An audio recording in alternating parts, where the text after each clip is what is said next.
Assalamualaikum warahmatullahi wabarakatuh. Apa kabar sahabat Rumah Sakit Umi? Semoga dalam keadaan sehat selalu, insya Allah. Dalam kesempatan kali ini kita akan membahas mengenai pertanyaan-pertanyaan yang sering muncul mengenai COVID-19. Saya tidak sendiri, hari ini kita akan membahasnya bersama Dr. Feli Iswa, spesialis paru Rumah Sakit Umi.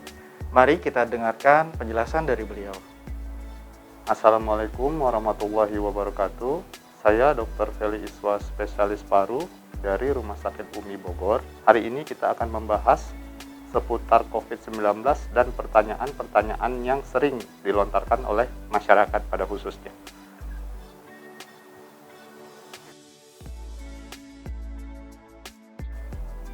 Berbicara mengenai coronavirus 19, kita tahu bahwa 20 tahun terakhir ini kita dilanda oleh beberapa kali badai pandemi. Yang pertama itu tahun 2002 ada kondisi namanya SARS-CoV, ya, itu melanda seluruh dunia juga menjadi sebuah pandemi. Kemudian pada tahun 2008 sampai 2009 ada juga lagi pandemi, yaitu ada virus H1N1 yang juga menjadi pandemi di seluruh dunia. Kemudian yang ketiga ada virus MERS-CoV pada tahun 2013. Nah, pada tahun 2019 akhir, tepatnya tanggal 31 Desember, di Wuhan, di provinsi Wuhan, di Hubei, di China, dijumpai suatu fenomena pneumonia yang belum diketahui penyebabnya. Ketika isolatnya dilakukan pemeriksaan, ternyata dijumpai penyebab kondisi itu, yaitu virus novel coronavirus 19. Oleh WHO, pada bulan Maret 2020 dinyatakan sebagai virus SARS-CoV-2 dengan nama penyakitnya itu COVID-19 atau Coronavirus Disease 2019. Untuk di Indonesia sendiri, penyakit ini pertama kali dijumpai pada awal Maret 2020, dijumpai 2 kasus. Kemudian pada tanggal 6 Maret 2020 kasusnya bertambah 2 lagi, sampai sekarang jumlahnya meningkat. Hasil laporan terakhir, laporan tanggal 31 Desember 2020, tercatat kasus positif sebanyak 741.000 kasus dengan angka kematian mencapai 22.000 dan angka kesembuhan mencapai 611.000 kasus. Sampai sekarang kita masih mengalami pandemi ini dan diharapkan kita semua berdoa agar pandemi COVID-19 di Indonesia khususnya segera berakhir.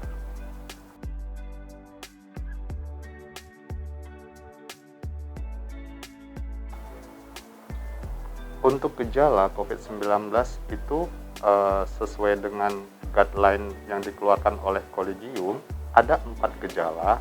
Yang pertama itu adalah pasien tanpa gejala. Ini merupakan kondisi yang paling ringan di antara gejala yang lain. Kemudian yang kedua ada gejala ringan. Pada pasien dijumpai gejala seperti demam, suhunya di atas 38 dan disertai juga dengan batuk tanpa ada tanda-tanda ke arah infeksi paru atau pneumonia.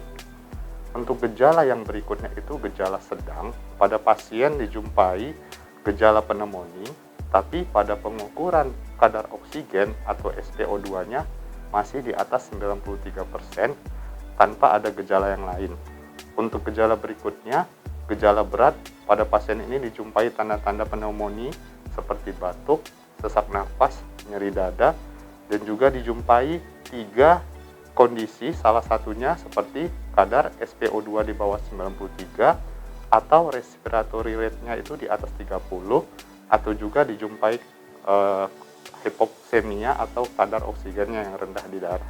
Dan yang terakhir itu kondisi kritis, pada pasien dijumpai kondisi yang disebut dengan acute respiratory distress syndrome, bisa disertai dengan shock septic maupun sepsis.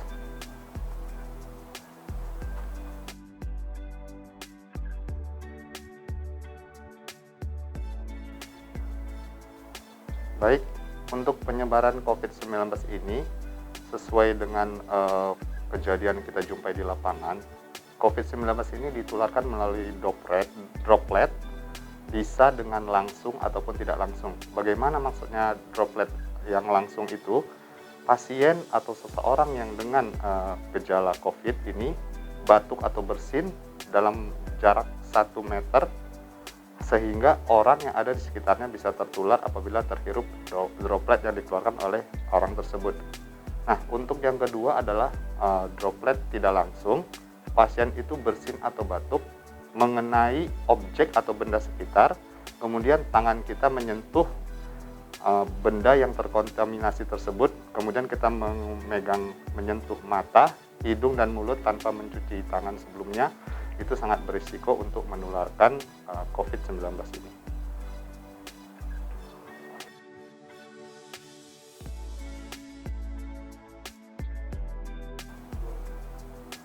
Baik, untuk masyarakat ataupun orang secara individu, apabila menjumpai gejala atau merasakan gejala seperti demam, disertai juga dengan batuk, bahkan juga sampai keluhan seperti sesak nafas, dan keluhan-keluhan sistemik lain seperti nyeri kepala, sakit tenggorokan, penciuman menurun bahkan menghilang, terus pengecapan juga menghilang, bisa juga dengan gejala seperti diare, terus cepat terasa badan lemas, itu sebaiknya segera memeriksakan diri ke fasilitas kesehatan yang telah ditunjuk oleh pemerintah. Untuk kondisi seperti itu, saran dari kami, terutama dokter paru, jangan panik, jangan takut, jangan stres. Segera datang ke fasilitas kesehatan yang telah ditunjuk agar segera dilakukan screening apakah memang pasien ataupun individu tersebut mengalami gejala atau hanya penyakit ringan seperti ISPA biasa. Nantinya di sana akan mendapatkan informasi dan edukasi yang baik bagaimana atau apa yang harus dilakukan agar bisa mencapai kesimpulan yang baik untuk kondisi ini. Pada setiap individu, terutama untuk kasus COVID-19, ada rentang waktu inkubasi yang dialami oleh seseorang. Dari hasil penelitian yang sudah dilakukan di berbagai negara, virus COVID-19 ini apabila mengenai seseorang itu sebenarnya diharuskan untuk isolasi mandiri dulu selama 14 hari. Kenapa dianjurkan isolasi 14 hari? Karena emang usia daripada virus COVID-19 ini dari pertama kali seseorang itu disangkakan terkena sampai ke 14 hari harusnya kondisi pasien ini membaik atau stabil. Tapi apabila dalam rentang waktu 14 hari ternyata pasien ini mengalami gangguan atau gejala yang seperti dijelaskan sebelumnya, berarti si pasien ini harus segera memeriksakan diri ke fasilitas kesehatan yang ditunjuk.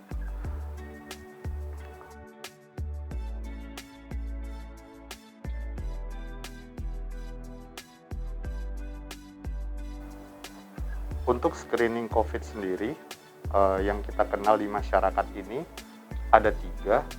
Yang pertama memang kita kenal rapid test antibody. Ini pemeriksaan yang awal ketika masa pandemi ini sangat banyak dilakukan oleh fasilitas kesehatan. Tetapi ternyata pemeriksaan rapid test antibody ini sensitivitasnya rendah. Sehingga ke depan pemeriksaan pemeriksaan rapid antibody ini tidak dipakai lagi. Nah, apa yang diperiksa ketika dilakukan pemeriksaan rapid test antibody ini? Nah, antigen itu baik virus, bakteri maupun racun apabila masuk ke dalam tubuh itu nanti akan ditangkap oleh antigen. Antigen ini nanti akan memicu pembentukan daripada imunitas tubuh. Nah, pada pemeriksaan rapid test antibody ini nanti akan dinilai apakah dia IgG-nya positif atau IgM-nya positif. Untuk IgG positif itu sendiri menandakan bahwa pasien ini sedang mengalami proses inkubasi inflamasi. Kalau untuk IgM seharusnya memang pasien ini sudah terbentuk antibodinya sehingga diharapkan pasien ini kedepannya sudah memiliki kekebalan. Cuman sayangnya memang pemeriksaan rapid test antibody ini tidak memandang apapun penyebabnya. Dia bisa virus, dia bisa jamur, dia bisa bakteri, sehingga sensitivitas untuk menegakkan COVID sangat rendah dan tidak dianjurkan lagi oleh pemerintah. Nah, untuk pemeriksaan screening COVID yang kedua itu yang sekarang banyak atau yang sedang tren itu adalah pemeriksaan swab antigen. Pemeriksaannya dilakukan dengan seka di hidung dan juga di tenggorokan. Ini sensitivitasnya lebih tinggi dibandingkan dengan pemeriksaan rapid test antibody. Karena pada pemeriksaan ini yang dinilai nanti antigen daripada virus. Cuman memang kekurangannya juga untuk swab antigen ini, semua virus jenis corona itu akan terdeteksi, baik dia yang alfa maupun yang beta. Jadi dia tidak atau kurang spesifik untuk menegakkan apakah memang penyebab dari kondisi ini merupakan beta coronavirus 19 yang sekarang ini menyebabkan pandemi. Nah, kalau untuk yang ketiga itu namanya pemeriksaan real-time PCR. Ini menjadi gold standard yang direkomendasikan oleh Kementerian Kesehatan dan juga WHO karena sensitivitasnya yang tinggi. Nah, pemeriksaan apa yang dilakukan di sini? Pada pemeriksaan real-time PCR ini dia menilai DNA dan RNA. Sebagaimana kita ketahui, DNA atau RNA itu suatu makhluk tidak akan tertukar. Jadi apabila dijumpai hasil positif dari pemeriksaan real-time PCR ini, sudah pasti 95% pasien ini dinyatakan positif COVID-19.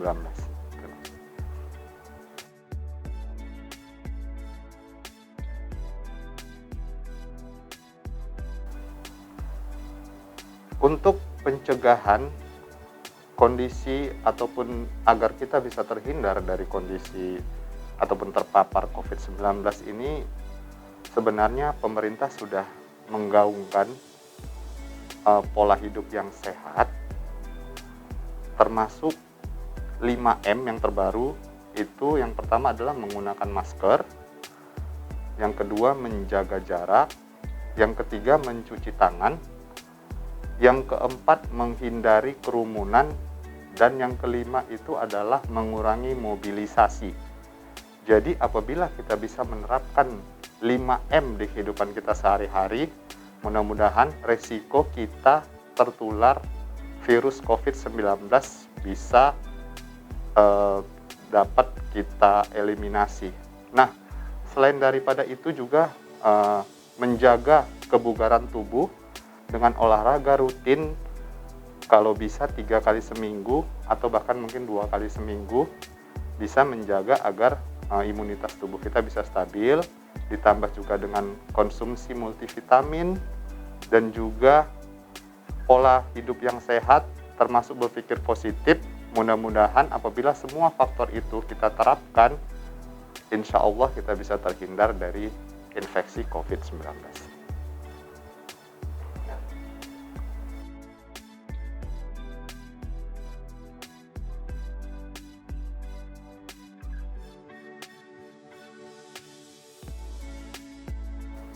Belakangan ini kita disibukkan dengan berita bahwasannya akan dilakukan vaksinasi besar-besaran di seluruh dunia, termasuk di Indonesia. Nah, sebenarnya pertanyaan yang mudah atau yang ada di kepala masyarakat itu, sebenarnya vaksin itu apa sih? Vaksin itu, khususnya untuk vaksin coronavirus ini, ada berbagai macam.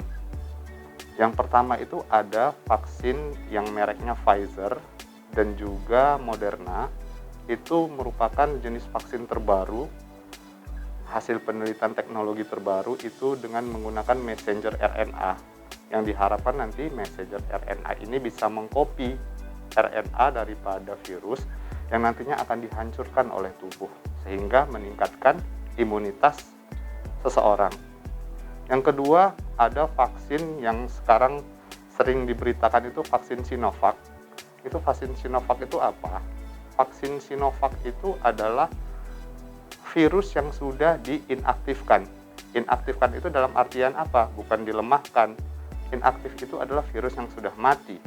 Sehingga virus yang sudah mati nanti, apabila nanti dijadikan vaksin, tubuh kita akan mengenali antigen apabila nanti virus itu masuk, sehingga sistem imunitas bisa menangkal agar tidak terjadi infeksi. Kemudian ada lagi namanya vaksin dari AstraZeneca. Dia menggunakan viral vector, itu juga sama fungsinya untuk meningkatkan imunitas tubuh. Nah, kegunaan vaksinasi ini sebenarnya apa? Untuk kegunaannya sendiri sebenarnya pada prinsipnya vaksin ini digunakan untuk meningkatkan imunitas baik dia individu, kelompok kecil, dan nantinya akan menciptakan herd immunity atau kekebalan tubuh kelompok yang besar. Diharapkan nanti dari pemberian vaksinasi ini seluruh masyarakat nanti akan memiliki kekebalan sehingga kita bisa segera melewati fase pandemi ini. Nah, untuk sistem kerjanya vaksin ini sendiri tadi sudah saya jelaskan sebelumnya. Vaksin ini sebenarnya mengambil bagian ataupun keseluruhan dari virus yang sudah diinaktifkan, sehingga nanti bagian ataupun virus yang sudah inaktif ini disuntikan ke dalam tubuh. Diharapkan nanti seseorang atau individu itu akan memiliki respon kekebalan imunitas apabila nanti pada kenyataannya masyarakat atau individu itu terkena infeksi daripada COVID-19. Nah, untuk kekebalan yang akan tumbuh ataupun kekebalan yang akan dicapai itu sebenarnya masih dalam penelitian. Sekarang ini Indonesia sudah mencapai fase ketiga dari penelitian daripada pemberian vaksin. Cuman memang secara teoritis seharusnya kalau dari trial pertama saja kita sudah bisa lanjut ke trial kedua, berarti kan sukses dari hasil studi penelitian. Apalagi sekarang kita sedang menjalani trial yang ketiga. Harusnya berarti yang kedua lebih baik lagi gitu. Jadi saya harapkan memang uji trial ini juga bisa segera dirilis dan masyarakat juga bisa percaya bahwasannya kita masyarakat Indonesia ini memang harus mau untuk divaksin. Gunanya untuk apa?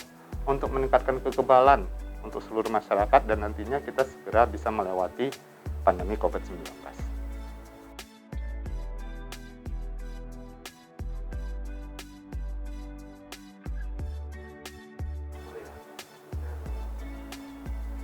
Untuk kategori umur, pemerintah sudah mengeluarkan aturan bahwasannya warga masyarakat yang bisa divaksin itu umur 18 sampai 59. Kenapa pemerintah memberikan cakupan umur dari umur 18 sampai umur 59 tahun? Karena memang dari penelitian kekebalan atau imunitas tubuh dari pasien yang berada di bawah umur 18 tahun itu kekebalannya belum stabil.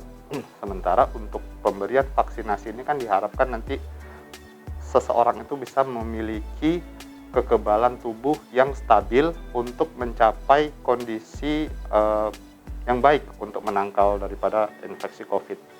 Kemudian untuk pasien yang umur 59,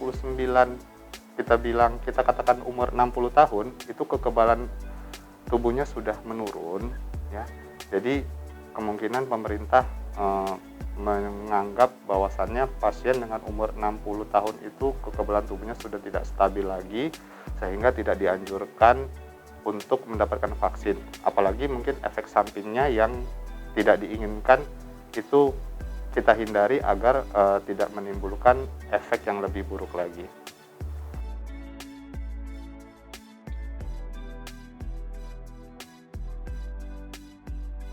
Untuk kesimpulan dari pembahasan kita hari ini, bahwasannya memang perlu kehati-hatian ataupun kesadaran diri bagi kita masyarakat Indonesia ini untuk menjaga agar penyebaran COVID-19 ini tidak semakin meluas.